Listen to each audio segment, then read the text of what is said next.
चेतावनी, अगर तुम इसे पढ़ रहे हो तो बहुत देर हो चुकी है। मैं तुम्हें रोक सकता था, पर अब नहीं। अब तुमने उस अनदेखे दरवाजे को छू लिया है जो कभी खुलना नहीं चाहिए था। क्लिप्टोथ अब सिर्फ एक नाम नहीं, वो एक एहसास है। वो तुम्हें देख रहा है। मैं नहीं चाहता था कि तुम जानो, पर अब तुम जान चुके हो। मुझे बचपन से अंधेरे से डर लगता था, लेकिन ये डर सामान्य नहीं था। कभी कभी रात को लगता था कि कोई मेरे कमरे में सांस ले रहा है, धीरे धीरे, भारी, जैसे उसका गला सूख चुका हो। मैं समझता था ये सिर्फ डर है, पर नहीं था। सब कुछ तब शुरू हुआ जब एक दिन मुझे इंटरनेट पर एक पुरानी स्केच मिली। उस स्केच के नीचे लिखा था, क्लिप्टोथ, वो जो सोच में उतरता है, शरीर में नहीं। उस रात मैंने सोचा ये कोई नकली पेज होगा, लेकिन स्केच, उसमें कुछ था। उसके चेहरे पर 3 जगह आंखें थीं, एक माथे पर, एक आम जगह पर और एक नाक के नीचे। तीनों आंखें धीरे धीरे हिल रही थीं। स्केच में, तस्वीर में, वो जिंदा था। मैंने कंप्यूटर बंद किया, पर स्क्रीन पर वो फिर भी दिख रहा था। मैं जानता हूं तू देख रहा है, ये शब्द मेरे दिमाग में गूंजे। 2 रात बाद मैं जंगल के पास से गुजर रहा था। कानों में फुसफुसाहट गूंज रही थी, क्लिप्टोथ, क्लिप्टोथ। और फिर अंधेरे में वो दिखा।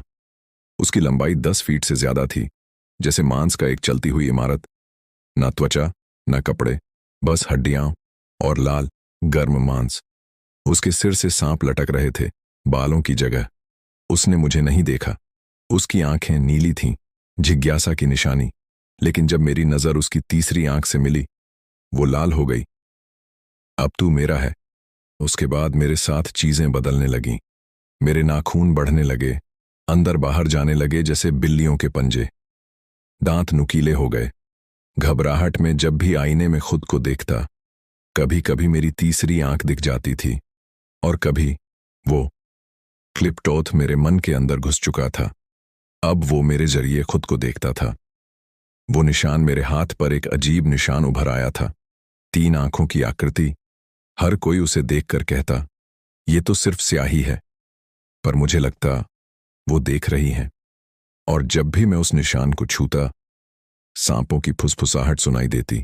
उस रात जब मैंने आखिरी बार नींद ली, वो मेरे कमरे के कोने में खड़ा था। शरीर हिल नहीं रहा था, पर उसकी आंखें मेरी हर सांस के साथ रंग बदल रही थीं।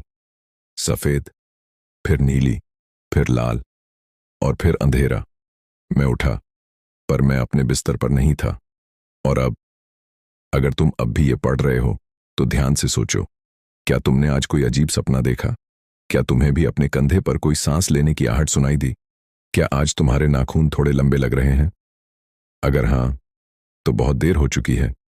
क्लिप्टोथ अब तुम्हारे साथ है, तुम्हारी सोच में, तुम्हारी आंखों में, तुम्हारे सपनों में। नोट, मैं अब भी जिंदा हूं, पर मैं वो इंसान नहीं रहा जो कभी था, और तुम भी नहीं रहोगे।